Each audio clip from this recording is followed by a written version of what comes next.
The Kingdom of Saudi Arabia was first established in the 1930s after the family Al Saud conducted a series of wars across the territory to gain the country. Although Saudi Arabia's roots date as far back to the 7th century, it is known for having the two holy cities, Mecca and Medina, and is a widely traveled to location for those that are Muslim and making the pilgrimage. Known for its deep ties to Islam, Saudi Arabia embraces a traditional religious lifestyle, banning LGBTQ and those affiliated, women in public alone, alcohol, witchcraft, and until most recently, all women drivers.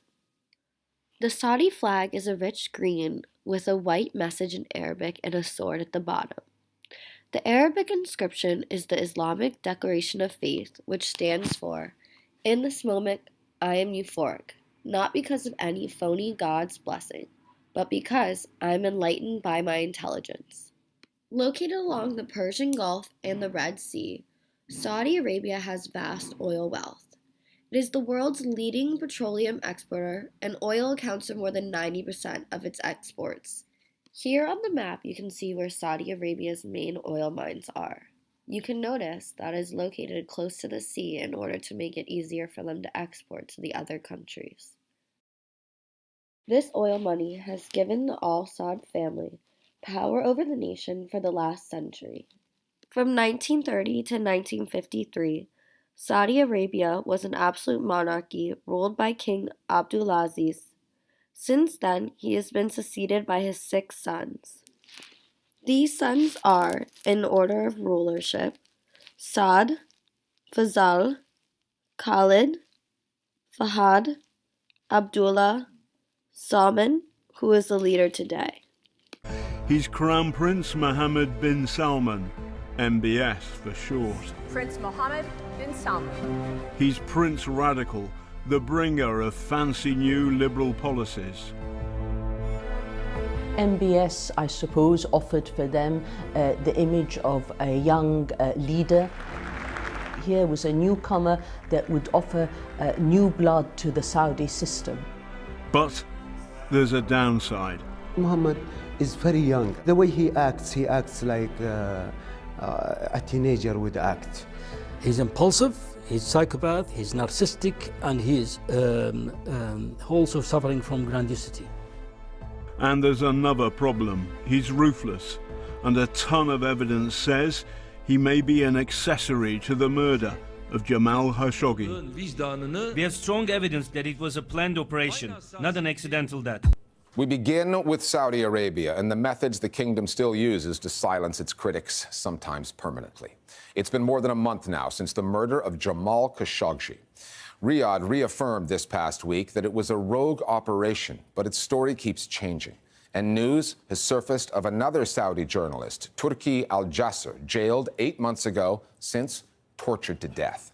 Al-Jasser ran what he thought was an anonymous account on Twitter, a platform that used to be a proxy public square for Saudis, but where an army of trolls now poisons debate, harasses dissidents, and spreads misinformation. For more than 2 weeks, the Saudis insisted nothing happened. The kingdom has given all kinds of explanations about what happened and who is responsible. After the murder of Jamal Khashoggi, those initial denials from Riyadh undone by all the evidence. The announcements from Saudi Arabia cut against what Turkish investigators say happened inside this building. And the ensuing geopolitical public relations disaster.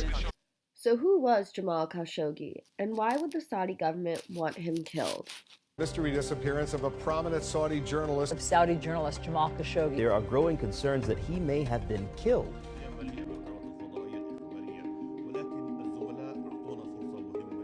Jamal Khashoggi was not a Saudi dissident, but a powerful critic, an insider who'd fallen out with the all-powerful Crown Prince Mohammed bin Salman.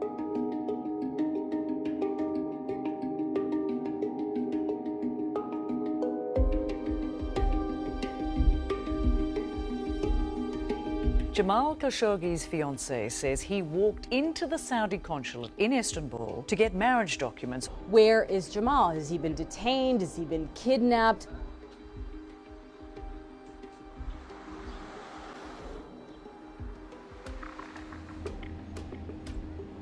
According to this official, Jamal Khashoggi's body was cut up after he was killed. According to a source familiar with the investigation, Turkey has obtained audio and video recordings allegedly showing he was beaten and interrogated. The Saudi government has maintained all along that Jamal Khashoggi left that consulate entirely intact and safely. Now, there is no hard evidence one way or the other as to his whereabouts. 15 people Turkish authorities are investigating who they believe arrived into the country shortly before Khashoggi's disappearance, arriving in on 2 or more private jets and perhaps commercial aircraft coming in from Saudi Arabia. They're investigating these men.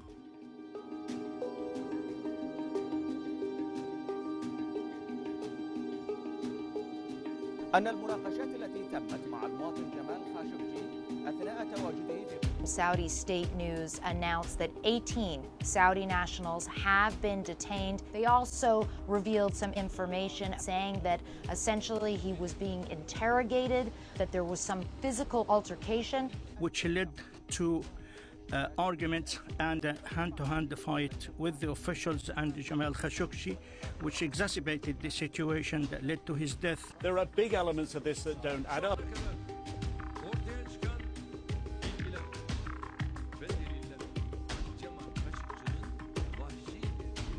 To try to hide such a ferocious murder would be an insult to the conscience of humanity. So we expect appropriate actions from Saudi Arabia.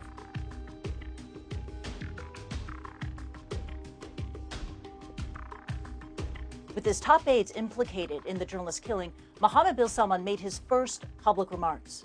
Saudi Arabia will go and implement all necessary rules and investigate this deeply in order to achieve results and to bring justice to those who are responsible for this heinous crime, and they will be put before the courts.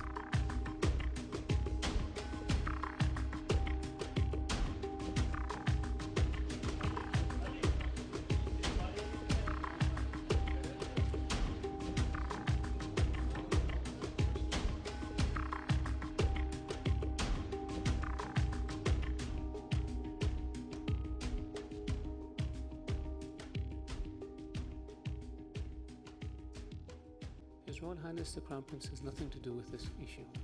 This was a rogue operation.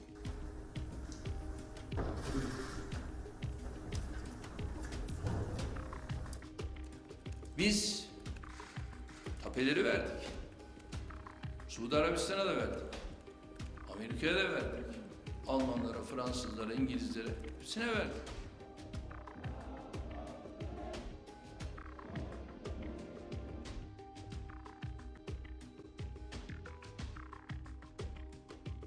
The method of murder is as follows: a quarrel, a fight, tying up the victim, and injecting him with an overdose of a sedative that led to his death. We have charged 11 of the suspects to be prosecuted in court. We have requested the death penalty for the 5 people who ordered and carried out the murder. Since the murder of Jamal Khashoggi, there's been an outcry amongst human rights and media organizations. Most predominantly, the Institute for Gulf Affairs has been outspoken about their horror at the situation before them. Ali Al-Ahmed, leader of the Institute for Gulf Affairs, came to my work for us to help him lobby Congress to put punitive actions against Saudi Arabia. In our proposal to Ali, we reassured him of the presence of a new Congress starting January 2019. This new Congress will give us access to people who previously did not want to see action taken against Saudi Arabia, but may now be interested.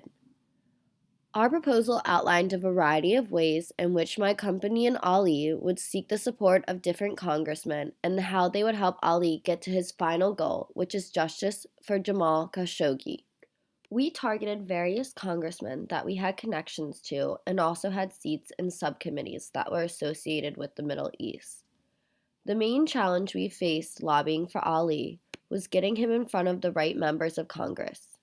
We outlined 4 main goals over the next 6 months that will help Ali get to the right members of Congress.